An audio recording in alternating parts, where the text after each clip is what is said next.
ஸ்ரீ புருஷோத்தம க்ஷேத்திர மாஹாத்மியம் 23ஆம் அத்தியாயம். பிரம்மதேவரை காண மன்னர் இந்திரத்யும்னன் செல்கிறார். நாரத முனிவர் கூறினார், வாயில் காப்பவரே, இவர் இந்திரத்யும்னன் என்ற பெரும் புகழ் பெற்ற ஒரு துறவி மன்னர் ஆவார். அவர் ஒரு பேரரசர் மற்றும் ஸ்ரீ மகாவிஷ்ணுவின் பக்தர்களில் முதன்மையானவர். அவர் பிரம்மதேவரை காண வந்துள்ளார். நீங்கள் அவருக்கு அனுமதி அளித்தால் அவர் செல்லட்டும். இதை கூறியதும் மணிகோதரர் நாரத முனிவரிடம் கூறினார், புனிதமானவரே, உங்களுடன் வந்தவர் ஒரு சாதாரண மனிதராக தெரியவில்லை. இந்த உலகத்தில் வசிப்பவர். நீங்கள் பகுதிகளின் பாதுகாவலர்கள், பித்ருக்கள் மற்றும் மன்வந்திரங்களின் அதிபதிகளை காணும் இடத்தில் சிறிது நேரம் காத்திருக்கட்டும். நீங்கள் தயை கூர்ந்து உள்ளே சென்று தாமரையில் பிறந்த இறைவனிடம் தகவல் தெரிவித்து பின்னர் அவரை உள்ளே அனுமதிக்க வேண்டும். சபை மண்டபத்தின் நுழைவாயிலுக்கு அருகில் சென்ற பிறகு அவர் அறைகளின் பாதுகாவலர்களுடன் உள்ளே செல்வார். 4 முகங்களை கொண்ட இறைவன் இப்போது ஒருமுகப்படுத்தப்பட்ட மனதுடன் பாடலை கேட்டுக்கொண்டிருக்கிறார். வாயில் காப்பாளர்களாக பணியாற்றும் நாம் சரியான வாய்ப்புகளுக்காக காத்திருப்பது அவசியம். நான் உங்களுக்கும் உங்கள் தந்தைக்கும் அடிமை மட்டுமே. மன்னியுங்கள், என் மீது கோபப்படாதீர்கள். இதை கூறியதும் நாரத முனிவர் உள்ளே சென்று உலகங்களின் தலைவரான பிரம்மதேவரை வணங்கிவிட்டு 8 கால்களுடன் தரையை தொட்டு வணங்கினார். பின்னர் அரசரின் வருகை பிரம்மதேவருக்கு தெரிவிக்கப்பட்டது. ஒரு பக்க பார்வையுடன் மன்னர் இந்திரத்யும்னனை அழைத்து வரும்படி கட்டளையிட்டார். அவர் பாடலை கவனமாக கேட்டுக்கொண்டிருந்ததால் இறைவன் எதுவும் கூறவில்லை. அவரது மனம் தெய்வீக பாடல்களாலும் இசையாலும் ஈர்க்கப்பட்டது. சைகையை புரிந்து கொண்ட பிறகு நாரத முனிவர் சிறந்த அரசரை உள்ளே அழைத்து வந்தார். அதன் பிறகு சக்கரனும் மற்றவர்களும் அவரை உன்னிப்பாக கவனித்தனர். உலகங்களை படைத்த பிதாமகரை தூரத்திலிருந்து பார்த்த மன்னர், சிறந்த பிராமணர்களை அவரை மரச்சிலையின் ஹரி என்று நினைத்தனர்.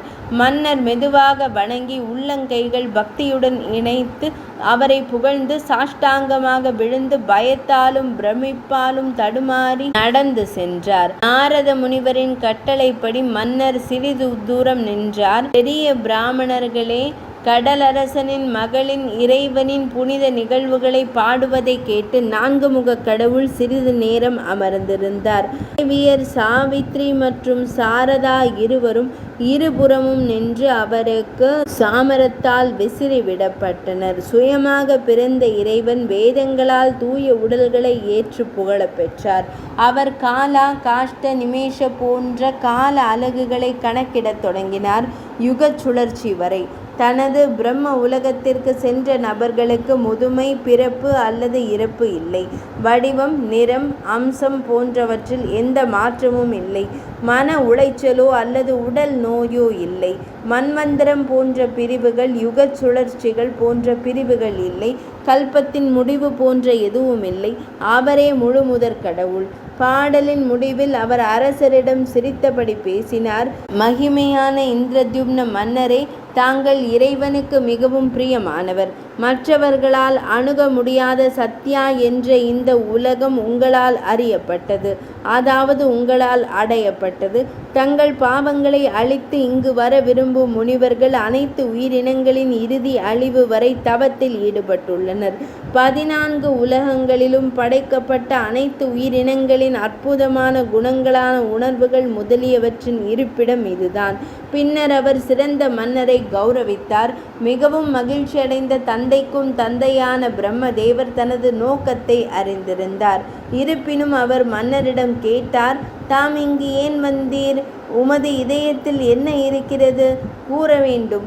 நான் காணப்படும் போது பெற முடியாதது எதுவும் இல்லை. தம்மால் விரும்பப்படுவது அமிர்தமா? மன்னர் இந்திரத்யும்னன் பதிலளித்தார், தாமே உள்ளான ஆன்மா. ஆண்டவரே, பகவானே, தங்களுக்கு தெரியாதது எப்படி இருக்க முடியும்? இன்னும் பகவானே, தாம் கேட்ட கேள்வி என் மீது தமது கருணையை குறிக்கிறது. தம் மகன் நாரத முனிவர் கூறியபடி தமது கட்டளைக்கு கீழ்ப்படிந்து 1000 குதிரை யாகங்களை செய்தேன். அவற்றின் முடிவில் கடந்த காலம், நிகழ்காலம் மற்றும் எதிர்காலம் அனைத்திற்கும் இறைவன் மர வடிவில் என் முன் தோன்றினார். தமது ஏராளமான ஆசீர்வாதங்களால் தான் அத்தகைய இறைவனை, தாமரை மலர்களை கொண்டவரை காண முடிகிறது. அதனால்தான் நான் தமது உலகத்திற்கு வந்தேன். ஐயனே, அந்த இறைவனுக்கு ஒரு அரண்மனை ஆலயம் கட்டும் பணியை நான் தொடங்கினேன். நீங்கள் அங்கே சென்று பிரபஞ்சத்தின் இறைவனை நிறுவினால், ஐயனே, உலகங்களை படைத்தவரே, எனக்கு நீங்கள் அளிக்கும் ஆசிகள் பலனளிக்கும். ஐயனே, பிரபஞ்சத்தின் இறைவனே, இதற்காகவே நான் நாரத முனிவரின் துணையுடன் உங்கள் தாமரை போன்ற பாதங்களை காண உங்கள் உலகிற்கு வந்துள்ளேன். என் மீது மகிழ்ச்சி கொள்ளுங்கள், இதை செய்யுங்கள். தாங்கள் மட்டுமே உலகங்களின் இறைவன். தாங்கள் மட்டுமே உலகங்களின் இறைவன், அதாவது ஜெகந்நாதர். தங்கள் இருவருக்கும் இடையில் எந்த வித்தியாசமும் இல்லை. தலைவரே, தாங்கள் நிறுவுபவர் மற்றும் நிறுவப்பட்டவர். தாங்கள் அறிந்தவர் மற்றும் அறியப்பட வேண்டியவர். ஜைமினி முனிவர் கூறினார். அவரது வேண்டுதலின் முடிவில் மகா முனிவர் துர்வாசர் அவரை வணங்கி அவரது பாதங்களில் 8 பாதங்களுடன் தரையை தொட்டு நமஸ்கரித்தார். பின்னர் அவர் பயபக்தியுடன் கைகளை கூப்பி அருகில் நின்றார். பணிவு காரணமாக குனிந்து உலகங்களின் தலைவரான பிரம்மதேவரிடம் அவர் கூறினார். தலைவரே, உலகங்களை படைத்தவரே, பித்ருக்களுடன் சேர்ந்து மன்வந்தரங்களின் அதிபதிகளும் வாசலில் காவலாளியால் தடுக்கப்பட்ட துரதிருஷ்டவசமான மக்களைப் போல நீண்ட காலமாக வாயிலில் நின்று கொண்டிருக்கிறார்கள். எனவே வாயில் காப்பாளருக்கு கட்டளையிடுங்கள். அவர்கள் தங்கள் தாமரை போன்ற திருப்பாதங்களை காணட்டும். துர்வாச முனிவரின் வார்த்தைகளை கேட்டதும் தேவர்களின் இறைவனான பிரம்மதேவர் புன்னகைத்து கொண்டே இந்த வார்த்தைகளை கூறினார். உண்மையில் இந்த மக்களுக்கு எந்த சந்தர்ப்பமும் இல்லை. ஆனால் அவர்கள் மயக்கம் அடைந்ததால் அவர்கள் மன்னர் இந்திரத்யும்னரை பார்த்து பொறாமைப்படுகிறார்கள். இந்த மன்னன் ஒரு உயிருள்ள முக்தி பெற்ற ஆன்மா. அவர் அனைத்து கர்மங்களையும் பாவ கூட்டங்களையும் அழித்து விட்டார். அவர் என் சந்ததியினரின் வரிசையில் 5வது ஒருவர். அவர் ஸ்ரீ மகாவிஷ்ணுவிற்கு ஆர்வத்துடன் அர்ப்பணித்த ஒரு ஸ்ரீ வைஷ்ணவர். ஆனால் இந்த மக்கள் புனித சடங்குகளை செய்வதன் மூலம், இன்பங்களை அனுபவிப்பதன் மூலம் தங்கள் வாழ்க்கை இலக்குகளை அடைந்துள்ளனர். தேவர்கள் தவம் செய்வதன் மூலம் மட்டுமே இங்கு நுழைய விரும்புகிறார்கள். என் ஆசீர்வாதத்தால் இவர்கள் எனக்கு உதவி செய்வதற்காக இங்கு வந்துள்ளனர். இருப்பினும் உங்கள் அமைதியால் அவர்கள் என்னை பார்க்க வரட்டும். பின்னர் துர்வாச மன்னரின் வார்த்தைகளால் அந்த தேவர்கள் உள்ளே நுழைந்தனர். அவர்கள் தூரத்திலிருந்து பிரம்மதேவரை வணங்கினர். பாடகர்களுக்கு அருகில் மற்றும் அரசர் இந்திரத்யும்னனை கைகள் கூப்பி பயபக்தியுடன் உரையாடுவதை கண்டனர். பகுதிகளின் பாதுகாவலர்கள் அவரை வணங்கிய போது பிரபஞ்சத்தின் இறைவன் அவர்களை தனது கனிவான பார்வையால் ஆசீர்வதித்து மரியாதையுடன் மன்னர் இந்திரத்யும்னனிடம் தொடர்ந்து கூறினார். இறைவனை நிறுவுவதற்காக நீங்கள் ஒரு மாளிகையை கட்டியது உண்மைதான். ஆனால் இது அந்த காலம் அல்ல. அரசரே, தங்கள் ராஜ்யமோ அல்லது உங்கள் வாரிசுகளோ இப்போது இல்லை. பாடல்கள் பாடப்பட்ட காலத்தில் உங்கள் காலத்தின் பெரும் பகுதி கடந்துவிட்டது. உண்மையில் ஒரு மன்வந்திரம் 71 தெய்வீக யுகங்களை கொண்டுள்ளது. அதாவது மனித கணக்கீட்டின்படி 4 யுகங்களின் சுழற்சிகள். உங்கள் வம்சம் அழிந்துவிட்டது. கோடி கோடி மன்னர்கள் காலமானார்கள். இறைவனும் இறுதி மாளிகையும் இவர்கள் இருவரும் மட்டுமே எஞ்சியுள்ளனர். இப்போது இது 2ஆம் மனு ஸ்வாரோஷிஷத்தின் முதல் யுகம். நீங்கள் என் அருகில் தங்கி இருப்பதால் மரணமோ முதுமையோ உங்களுக்கு இல்லை. பருவ மாற்றமோ கால ஓட்டமோ இல்லை. எனவே பெரிய அரசரே, பூமிக்கு செல்லுங்கள். இறைவனையும் மாளிகையையும் உங்களுக்கு சொந்தமாக்கிக் கொண்டு விரைவாக இங்கு வாருங்கள். அல்லது நான் உங்களுக்கு பிறகு உடனடியாக அங்கு செல்வேன். நீங்கள் முதலில் பூமிக்கு செல்லுங்கள். அத்தியாவசியமானவற்றை ஏராளமாக சேகரிக்கும் நேரத்தில் மிகவும் அதிர்ஷ்டசாலி நானும் வருவேன். மன்னர் இந்திரத்யும்னருக்கு இவ்வாறு கட்டளையிட்ட பிறகு உலகின் தந்தையின் தந்தையான இறைவன் தனது முன் நின்ற தேவர்களிடம் பணிவுடன் கழுத்தை குனிந்து பய பக்தியுடன் கூறலானார். அவர்கள் பிரமித்து போனார்கள். அவர்களின் விழிகள் இறைவனின் பாதங்களில் நிலைத்திருந்தன. பின்னர் பகவான் பாசத்துடன் ஆனால் கடுமையான வார்த்தைகளில் பேசினார். பிராமணர்களே, நீங்கள் அனைவரும் ஏன் ஒரே நேரத்தில் இங்கு வந்தீர்கள்? நான் செய்ய வேண்டிய உங்கள் பணி என்ன? தாமதமின்றி எனக்கு கூறுங்கள். ஜைமினி முனிவர் கூறினார். பிரம்மதேவரின் இந்த வார்த்தைகளை கேட்டதும் தேவர்கள் தங்கள் கவலையை நீக்கினர். அதாவது அனைவரும் மகிழ்ச்சி அடைந்தனர். அவர்கள் பிரம்மதேவரிடம் இவ்வாறு கூறினார்கள். தேவர்கள் கூறினார்கள், நீலமலையில் முன்பு நம்மால் வழிபடப்பட்ட நீல கல்லில் உடல் கொண்ட நீல மாதவரான இறைவர் எப்படி மறைந்தார்? இப்போது அவர் மர உடலை எடுத்து மன்னர் இந்திரத்யும்னரின் யாகத்தின் முடிவில் எவ்வாறு தோன்றினார்? இதற்கான காரணத்தை அறியவே நாங்கள் உங்கள் தாமரை போன்ற திருப்பாதங்களை சாந்தப்படுத்த இங்கு வந்துள்ளோம். மகிழ்ச்சி அடையுங்கள். தயவு செய்து எங்களிடம் கூறுங்கள். தேவர்கள் இதனை கேட்டபோது தாமரை மலரில் அமர்ந்திருந்த இறைவன் கூறினார். தேவர்களே, இது ஒரு பெரிய ரகசியம். முன்பு இது யாருக்கும் வெளிப்படுத்தப்படவில்லை. தாங்கள் அனைவரும் ஒன்றாக வந்துள்ளீர்கள்.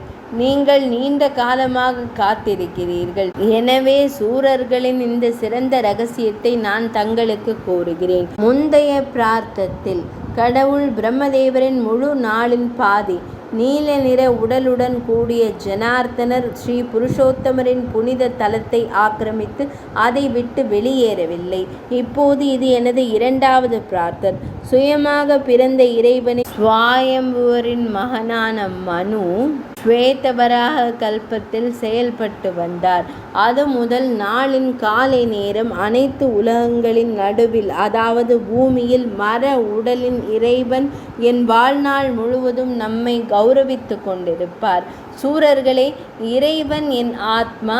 நான் அவருடன் ஒத்தவன். அசையும் மற்றும் அசையாத உயிரினங்களை கொண்ட இந்த பிரபஞ்சத்தில் நம் இருவரையும் தவிர வெளியே எதுவும் இல்லை. யோக நித்திரையை நாடி புருஷோத்தமர் திருப்பார்கடலின் நடுவே உள்ள ஸ்வேத தீவில் தனது படுக்கையில் படுத்துக் கொள்கிறார். அவர் அனைத்து உலகங்களுக்கும் மூலவர், ஆதி மூலம், காரணம்.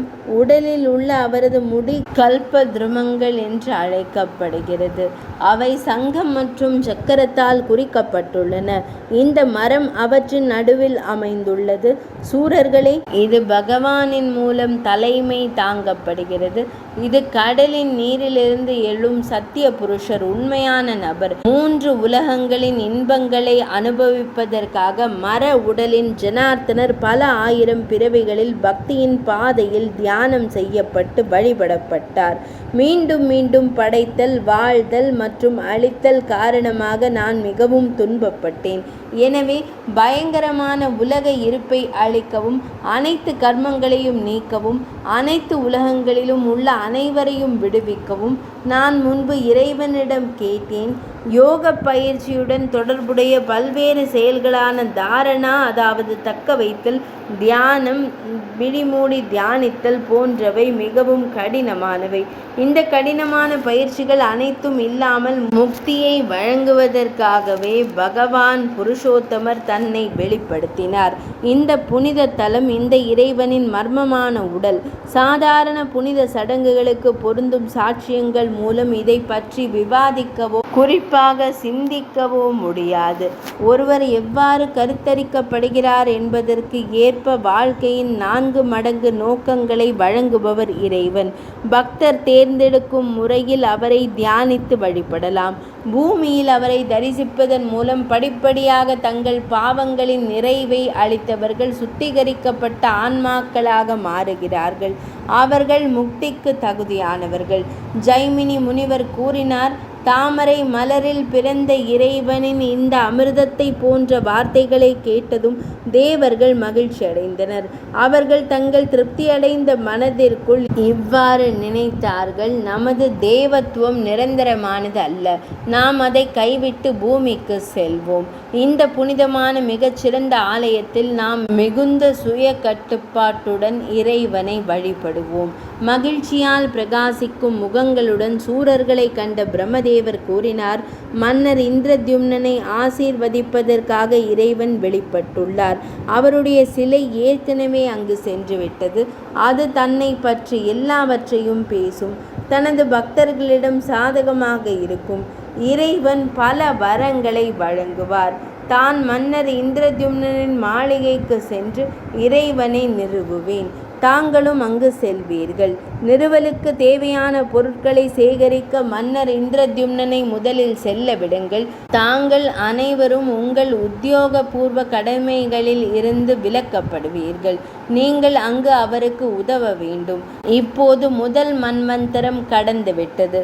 சூரர்களே, மன்னர் இந்திரத்யும்னருடன் சிறந்த சூரர்களே, நீங்கள் அனைவரும் அங்கு செல்லுங்கள். அவர் அரண்மனை மற்றும் சிலைகளை உருவாக்கியவர். எனவே அவர் உரிமையாளர். எனவே அவர் தனது உதவியாளர்களுடன் தேவையான அனைத்து பொருட்களையும் சேகட்டும். அவருடைய சந்ததியினரோ அல்லது அவருடன் தொடர்புடையவர்களோ நினைவு கூர்ந்தால் பத்மநிதி எனது கட்டளைப்படி பூமிக்கு செல்வார். நிறுவலுக்கான அனைத்து பொருட்களையும் சேகரிக்க அவர் அங்கு செல்வார். பிரம்மதேவரின் ஸ்ரீ அதாவது மகிமை மற்றும் செழிப்பை கண்டதும் மன்னர் இந்திரத்யும்னன் மனதில் மகிழ்ச்சி அடைந்து மிகுந்த ஆச்சரியத்துடன் திகைத்தார். அவர் பிரபஞ்சத்தின் தலைவரை வணங்கினார். அவரது கட்டளைக்கு கீழ்ப்படிந்து கடமைகள் முடிவடைந்த தேவர்களுடன் பூமிக்கு வந்தார். பிராமணர்கள் புனித சடங்கு செய்வதற்கு முறையாக ஊக்குவிக்கப்பட்டனர். 23ஆம் அத்தியாயம் நிறைவடைந்தது.